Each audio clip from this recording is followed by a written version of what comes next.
오늘 본문 말씀인 제가 세 번역으로 한번 읽어드리겠습니다. 요한복음 1장 14절입니다. 그 말씀은 육신이 되어 우리 가운데 사셨다. 우리는 그의 영광을 보았다. 그것은 아버지께서 주신 외아들의 영광이었다. 그는 은혜와 진리가 충만하였다. 여러분도 아시다시피 무한하신, 만약에 하나님이 계시다면, 신이 존재한다면 그 신은 무한한 존재일 것입니다. 우리가 유한한 존재를 보통 신이라고 하지는 않죠. 그 신이 무한한 존재라면, 그리고 또 조직신학적으로 저희가 어떤 시간과 공간의 한 점을 점유하고 있는, 즉 유한한 존재라면 우리 유한한 존재는 무한한 존재를 인식할 수도 바라볼 수도 없습니다. 그렇기 때문에 우리가 무한한 존재를 인식할 수 있는 방법은 딱 하나뿐인데, 무한한 존재가 유한한 존재가 인식할 수 있는 방식으로 자신을 드러내 보여주는 방식 외에는 방법이 없습니다. 그것을 우리는 계시라고 하고, 우리 기독교가 계시로 믿는 것은 바로 66권의 완전한 하나님의 말씀인 성경입니다. 그리고 이 계시의 절정이 누구냐면 바로 예수 그리스도입니다. 그것이 오늘 본문 말씀입니다. 그 말씀은 계시죠. 하나님께서 우리가 알아들을 수 있는 방식대로 본인을 드러내 주신 것, 그 말씀은 육신이 되어 우리 가운데 사셨다. 그러니까 그 당시 사도들은 직접 그 계시를 눈으로 보았다라는 것입니다. 여러분들 학교에서 교수님이던 동료들이던 굉장히 대단한 사람들을 많이 만나고 있으실 텐데, 이 성공하고 대단한 사람들을 만나보면 그 사람들만의 포스가 있습니다. 그 사람들만의 아우라가 있어요. 여러분, 성공하고 능력이 좋은 사람만 봐도 우리가 그러한 것들을 느끼는데, 뭔가 저 사람은 다르다라는 생각을 하는데, 진짜 영이신 하나님께서 말씀이 육신이 되어 우리 가운데 오셨을 때 제자들이 무엇을 목격하고 무엇을 느꼈을지를 한번 상상을 해보세요. 그래서 요한은 이렇게 얘기합니다. 사도 요한은 우리는 그의 영광을 보았다. 그것은 아버지께서 주신 외아들의 영광이었다. 그는 은혜와 진리가 충만하였다. 이것이 하나님의 사역 방식입니다. 하나님의 사역 방식은 본질과 복음과 말씀이라고 하는 것이 저와 여러분들이 이해할 수 있는 방식대로, 그리고 생각하고 보고 듣고 만질 수 있는 방식대로 표현해 주셨다는 것입니다. 이것이 바로 사역의 본질이라고 저는 생각을 합니다. 그리고 성경에 보면 수많은 사도들, 아니 심지어 예수님께서도 그러한 사역 방식을 택하셨는데, 여러분, 예수님도 모든 사람을 대상으로 사역하신 게 아니라 사역의 전략이 있었어요. 예를 들자면 수로보니게 여인 이야기를 다 아실 텐데, 수로보니게 여인이 와서 예수님에게 자신의 딸을 고쳐달라고 했을 때 예수님이 거절하셨습니다. 그 거절의 이유는 유대인이 아니었기 때문입니다. 우리는 여기서 예수님의 리더십과 사역의 전략을 보는데, 예수님께서는 신이시지만 유한한 인간으로 오셨기 때문에 자신의 사역을 이루어 나가는데 시간과 어떤 물질과 에너지를 아끼기 위해 확실한 사역 전략이 있었는데, 그 1차적인 사역 전략이 바로 유대인을 대상으로 사역하는 것이었고, 2차로는 누가복음 같은 곳에 보면은 예수님께서 취임 설교를 하실 때 회당에 들어가 설교하시는 장면이 나옵니다. 회당을 전적으로 잘 사용하셨다는 것입니다.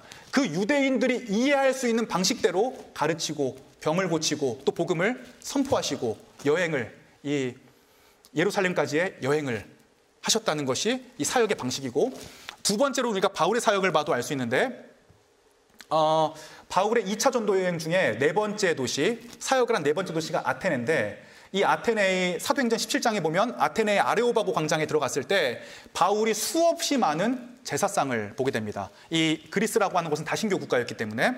그런데 마지막에 어떤 제사상까지 있냐면 우리가 아직 알지 못하는 신에게 드리는 제사상까지 있었어요. 바울이 그 아테네 주민들, 아레오바고 광장에 사는 사람들의 이 문화를 이용하기를 시작을 합니다. 그래서 이렇게 얘기하죠.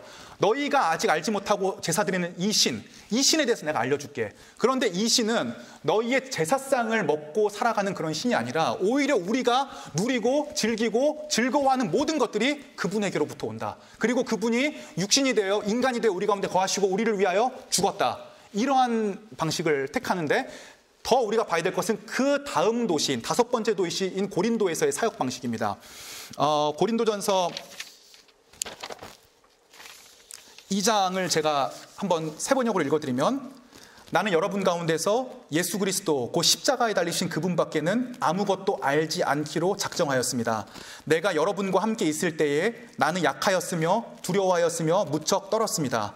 나의 말과 나의 설교는 지혜에서 나온 그럴듯한 말로 한 것이 아니라 성령의 능력이 나타난 증거로 한 것입니다. 이 얘기는 당시에 바울은 최고 수준의 지성이었고 수사학 같은 것을, 웅변술 같은 것을 이미 다 배운 사람인데, 이 고린도 교회 사람들이 이러한 수사학적이고 논리학적인 방식으로는 사역이 되지 않을 않을 것 같기 때문에 오히려 반대 방향, 아테네에서는 굉장히 수사학적이고 웅변학적인 방식을 선택을 했다면 고린도에서는 오직 복음과 말씀, 이런 수사학적인 방식을 다 내려놓고 복음과 말씀 깔끔하게 그것을 전하는 데에 전심전력을 다했다라는 것입니다. 그러니까 우리가 생각하는 것처럼 바울이 그냥 무작정 복음을 전했다라고 하기보다는 그 시대와 문화에 따라서 하나님께서 우리가 이해할 수 있는 방식대로 사역을 하셨듯이 이 바울 사도 같은 분들도 그 지역의 사람들이 이해할 수 있는 방식대로 사역했다라고 하는 것이 굉장히 중요합니다. 이러한 바울 사도의 고백이 고린도전서 9장 19절부터 나와 있는데 제가 읽어드릴 테니까 잘 들어보세요. 나는 어느 누구에게도 얽매이지 않는 자유로운 몸이지만 많은 사람을 얻으려고 스스로 모든 사람의 종이 되었습니다. 유대 사람들에게는 유대 사람을 얻으려고 유대 사람같이 되었습니다. 율법 아래에 있는 사람들에게는 내가 율법 아래에 있지 않으면서도 율법 아래에 있는 사람을 얻으려고 율법 아래에 있는 사람같이 되었습니다. 율법이 없이 사는 사람들에게는 내가 하나님의 율법이 없이 사는 사람이 아니라 그리스도의 율법 안에서 사는 사람이지만 율법 없이 사는 사람들을 얻으려고 율법 없이 사는 사람 같이 되었습니다. 믿음이 약한 사람들에게는 약한 사람들을 얻으려고 약한 사람이 되었습니다. 나는 모든 종류의 사람에게 모든 것이 다 되었습니다. 이것이 핵심입니다. 내가 어떻게 해서든지 그들 가운데서 몇 사람이라도 구원하려는 것입니다. 우리 선배 사역자들이, 특히 사도들이 예수님께서 얼마나 지혜롭고 현명한 방식으로 우리의 본질이라고 하는 복음과 하나님과 성부 하나님과 성자 예수님과 성령 하나님, 그리고 사역의 방식, 사랑과 이 말씀이라는 본질을 전파하기 위해 얼마나 고민하고 노력했는지를 우리가 성경을 통해서 봐야 됩니다. 이것이 바로 제가 영상에서 말씀드린 본질은 깊게, 표현은 문화적으로. 그래서 기독교 사역의 특징은 매우 독특한 특징을 가지고 있습니다. 예를 들어 제가 아무리 유튜브에서 기독교 유튜버로 명성을 얻고 또 교계에서 명성을 얻는다고 한들 만약에 제 안에 이 바울 사도가 얘기했던, 예수님이 얘기했던 또 하나님의 사역 방식이었던 이 복음에 대한 본질이 빠져 있다면 그것은 사역이 아닙니다. 하지만 반대로 만약에 문화적인 표현 방식이 조금 약하다고 할지라도 이 본질이 존재한다면 그것은 사역입니다. 세상 플랫폼들은 그렇지 않아요. 본질이 없이 재미만 있더라도, 본질이 없이 어떤 느끼는 것을 전달해 주지 않더라도 인기가 많을 수 있고 그것은 가장 합당합니다. 하지만 기독교 사역이라고 하는 것은 이 하나님께서 사역하셨던 방식, 예수님께서 사역하셨던 방식, 그리고 사도들이 사역했던 방식, 성경에서 말하는 이 사역의 방식을 떠나서는 다른 사역 방식은 존재하지 않는다는 것입니다. 그리고 제가 팀을 이룬 이유도 유튜브에 사역을 하다 보니까 이제 훅 한다 그러잖아요. 낚시한다 그러는데